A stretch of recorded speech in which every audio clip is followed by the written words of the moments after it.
Okay, so this is the final statute that they are accusing him of violating. And actually, that's a little misleading because I think I said that, or if I didn't say it, I'm saying it now. They, in the heading of the indictment, they list several statutes. So this is the last of those statutes. But throughout the actual indictment, it's peppered with actual other statutes or additional statutes that he's violating. I'm not going to read all of those, for the purposes of this video, to give you the general gist. I'm just going to read the ones that's in the heading. So this is the last of the videos in the heading, and basically it's 2422 coercion and enticement.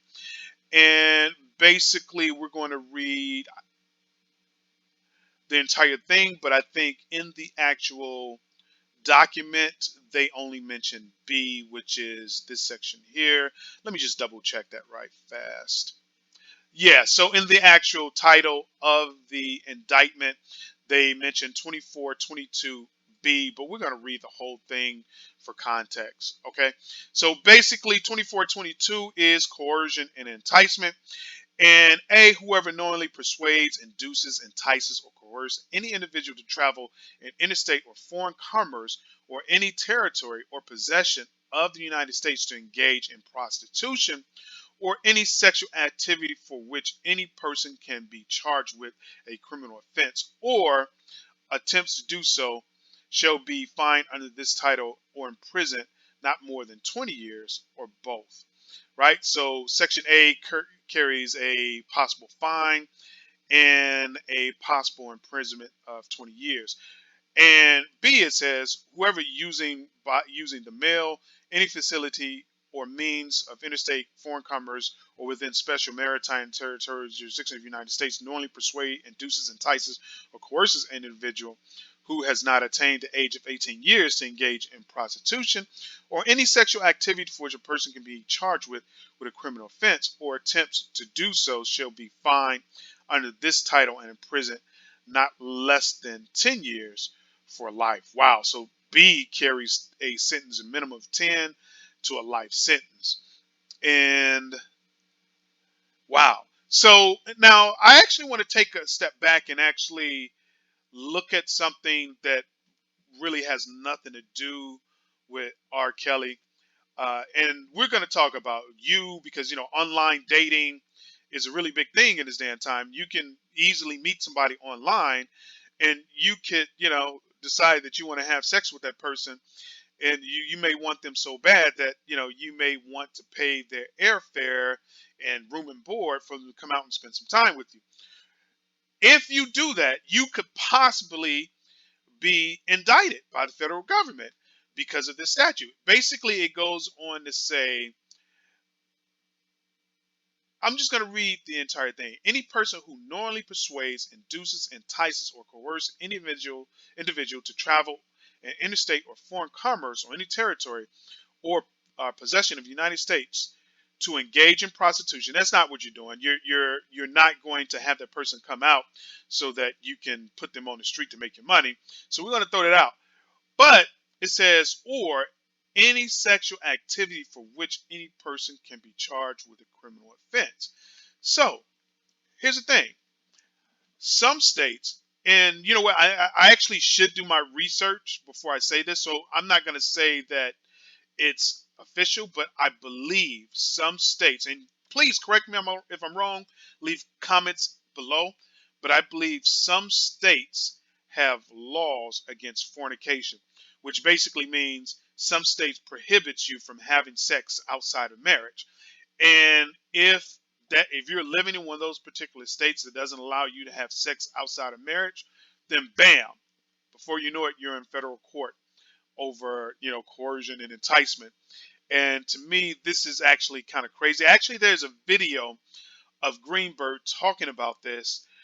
Greenberg is R. Kelly's attorney. Maybe I'll attach that video to this particular video as well, so that you can, put two and two together. I'll put it at the end. But I think it's kind of scary that, in the age of online dating, you can meet someone and you can decide to either go to that person. I mean, you may meet them, you may talk for months or whatever, and you may want to explore a relationship with them, and you could basically have them come to you, or you can go to them. But if you have sex with them and it's illegal to have sex in your state, then you're breaking the law, and that's actually kind of scary. So at any rate, we're going to end this video right here, and I may or may not include Greenberg's, R. Kelly's attorney's comments about this specific thing. But going back to R. Kelly, I think basically they're including this because I think he's alleged to have flown women out, not necessarily minors, but women out, to wherever he was at the time because he was doing concerts or maybe he was living there. He's flown them out for the purpose of having sex. At least that's what they're alleging. So that's why they included this in there. So anyway, I'm going to end this video. They've charged him in New York with enticing people and encouraging people to have sex with them. I don't think people accidentally have sex, so I'm not really sure what the criminal activity is there. Prosecutors say he recruited girls for sex and then isolated them in order to control them. Okay, so you just heard Greenberg basically tell you that one of the things R. Kelly has been charged with is enticing people to have sex. And you've also seen me read the statute to you that says that you could be locked up if you entice a person to have sex in your state if it's illegal to fornicate in your state. So what I did was I just did a quick Google search, and I did a Google search on fornication, looking for states that basically prohibit fornication. And I think I came across one site, unmarriedamerica.org, and it basically lists several states where it's illegal to have sex outside of marriage.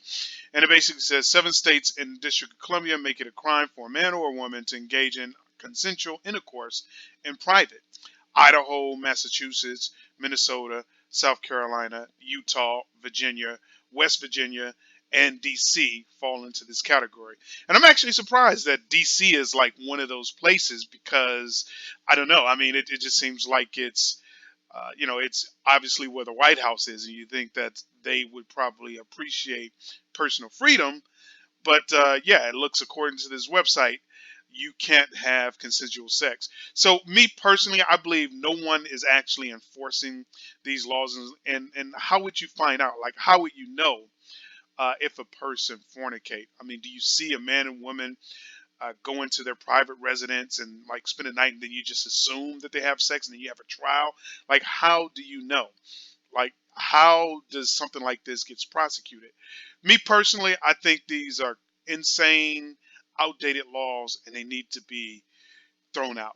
So anyway, that's it for this video. Please leave your questions, comments down below. Let me know what you think about fornication. Let me know what you think about being the possibility of going to jail because you fornicated, as well as the possibility of you going to jail, or what you think about the possibility of you going to jail because you met someone online and you decided to fly to them because you wanted to spend some time with them, and then boom, you had sex, or vice versa.